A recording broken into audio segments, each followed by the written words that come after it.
భారతదేశాన్ని ఎవ్వరూ ఆపలేరు. ప్రపంచంలో నెంబర్ 1గా తయారవుతుంది. అందులో తెలుగు రాష్ట్రం మనం అగ్రస్థానంలో ఉండాలని నా ఆలోచన. పొలిటికల్ గవర్నెన్స్ అన్నాం కాబట్టి ఇక్కడ ఎన్డీఏ గవర్నమెంట్ ఉంది, కేంద్రంలో కూడా ఎన్డీఏ గవర్నమెంట్ ఉంది. డబుల్ ఇంజన్ సర్కార్, డబుల్ డిజిట్ గ్రోత్. ఈరోజు మీరు చూస్తే హైయెస్ట్ గ్రోత్ రేట్ 10.5% ఫస్ట్ క్వార్టర్లో వచ్చాం. కానీ మన ఎయిమ్ అయితే ఇంకా ఎక్కువ ఉంది, హై ఉంది. అదే సమయంలో లాస్ట్ ఇయర్ 12% గ్రో అయ్యాం. 2047 వరకు 15% గ్రో కావాలని మన ఆలోచన. 7.5%కి 15% డిఫరెన్స్ మీరు చూస్తే 4.5 times CAGR.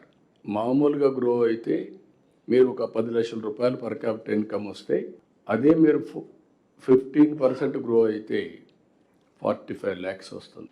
That is the difference. 10 లక్షలకి 45 లక్షలకి 22 సంవత్సరాల్లో అనేకమైనటువంటి మార్పులు చేర్పులు చేసుకుంటూ ఆర్థిక అసమానతలు తగ్గించేదానికి వెల్ఫేర్ ఇస్తూనే ఇంకొక పక్క P4 కూడా తీసుకొచ్చాం. ప్రభుత్వం చాలా స్పష్టంగా ఒక హామీ ఇచ్చాం.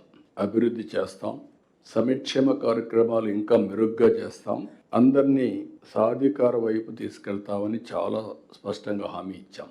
నమ్మారు. 94% మాకు స్ట్రైక్ రేట్ ఇచ్చారంటే ఈ ప్రభుత్వం పైన పెట్టుకున్నటువంటి అచంచలమైన విశ్వాసం.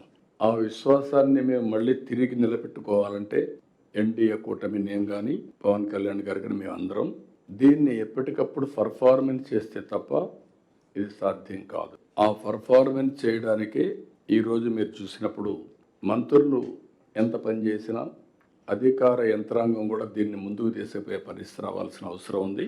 ఎప్పుడు కూడా నేను దేంట్లోనూ సాటిస్ఫై కాను. That is my plus point, that is my weak point.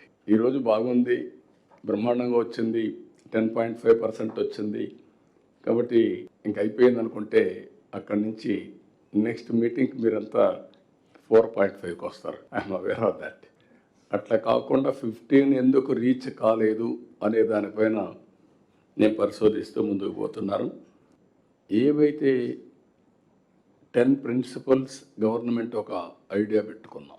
పేదరిక నిర్మూలన, జీరో పవర్టీ, అదే సమయంలో employment, human resources development, agritech, water security, logistics, లేకపోతే ప్రోడక్ట్ పర్ఫెక్షన్, స్వచ్ఛ ఆంధ్రప్రదేశ్, అదే సమయంలో deep technology and all works of ఇవన్నీ పెట్టుకొని మనం టాప్ 10 ప్రిన్సిపల్స్ పెట్టుకున్నాం.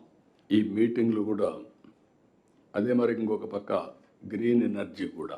ఎనర్జీ అనేది ఫ్యూయల్ కానీ ఎనర్జీ కానీ లోయెస్ట్ ఉండాలని మన ఆలోచన.